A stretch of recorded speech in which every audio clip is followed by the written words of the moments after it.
బాజీ అన్నా మన ఊర్లో రాజుగాడంటే నారాయణ కొడుకే కదా. అవన్నా ఆడ హైదరాబాద్లో ఏవంతోనో గొడవ పడిందంట. ఆ రాజుగారిని అల్లు కొట్టి చంపిండ్రంట.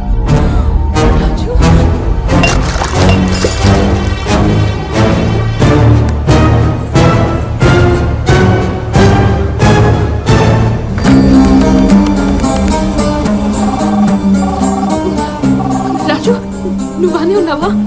నీకేం కాలేదు కదా?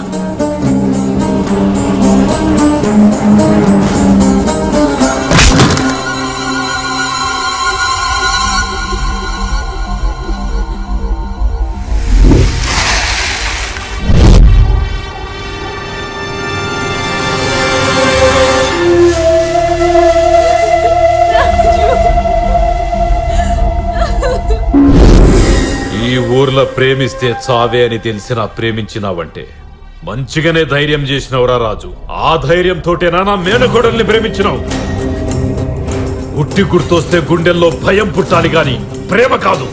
ఊరి కట్టుబాటునే మరిచిన మిమ్మల్ని ఇడిచిపెడితే బోరగాళ్ల ప్రేమకు కొత్తగా కొమ్ములొస్తాయి, కన్నోళ్ల ప్రేమకు సావులొస్తాయి. అందుకే మీ ప్రేమను సమాధి చెయ్యాలి.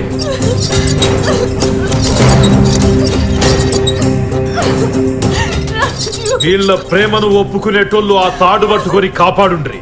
ఒప్పుకోనోళ్ళు వాడి తల పగలగొట్టుండ్రి.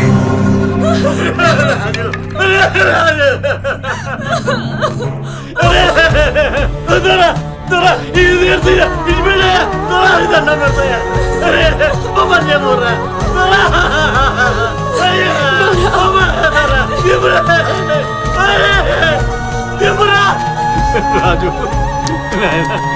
రాజు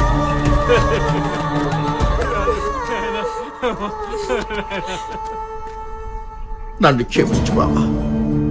నేను ఓడిపోయినా, ఒక తండ్రిగా ఓడిపోయినా. పిల్లల్ని కనగానే తల్లిదండ్రులు కాలేగా బాబా. పిల్లల్ని పెంచడం అంటే పిల్లల్ని గారాబం చేసుడు, స్కూలుకు పోతుంటే లంచ్ బాక్స్ ఇచ్చుడు, బయటికి పోతుంటే టాటా చెప్పుడు కాదు బావా. పెంపకం అంటే మనం పక్కన లేకపోయినా వాళ్ళ బాగోగులు చూసుకోవాలి. బిడ్డ కష్టం వచ్చినప్పుడు కన్నీళ్ళు తుడిచి మనం కాపాడుకోవాలి.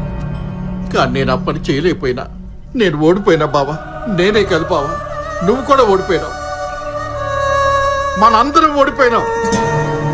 కానీ రాజు నా స్థానంలో ఉండి నా బిడ్డని కంటికి రెప్పలా కాపాడిండు. వాళ్ళ నాన్నని ఉట్టికి ఏలాడదీస్తామన్నా, ఊరంతా అవమానపరుస్తున్నా నా బిడ్డ కోసం అంత బాధ అనుభవించుండు. మనం శైలు కళ్ళల్లో ఆనందాన్ని చూసాం, కానాడు కన్నీళ్లు కూడా చూసిండు. అందుకే మన ఇంటి పరువు కాపాడి వాడు తండ్రి అయిపోయిండు. నేను ఒట్టి నాన్నలాగానే మిగిలిపోయినా. ఒక్క మాట ద్వారా చిన్నప్పటి సంది తల్లిదండ్రుల దగ్గర ప్రేమగా పెరిగిన ఆడపిల్ల ఇంకొకరిని ప్రేమించిందంటే కన్నోళ్ళ ప్రేమ తక్కువని కాదు, ప్రేమించినోడి ప్రేమ మీద నమ్మకం అంతే. అంత మాత్రాన కన్నులు సచ్చినట్టు కాదు దొరా. నేను శైలు ప్రేమించుకున్న మాట నిజం, కానీ ఇద్దరం లేచిపోయామనేది మాత్రం అబద్ధం. దానికి ప్రేమను కాపాడాలనుకుంటున్న ఆయనే సాక్ష్యం. కాదు కూడదు మీరు అనుకునేదే నమ్మకం, మీరు చెప్పేదే నిజం అనుకుంటే ప్రేమ కోసం నేను చావడానికైనా రెడీ.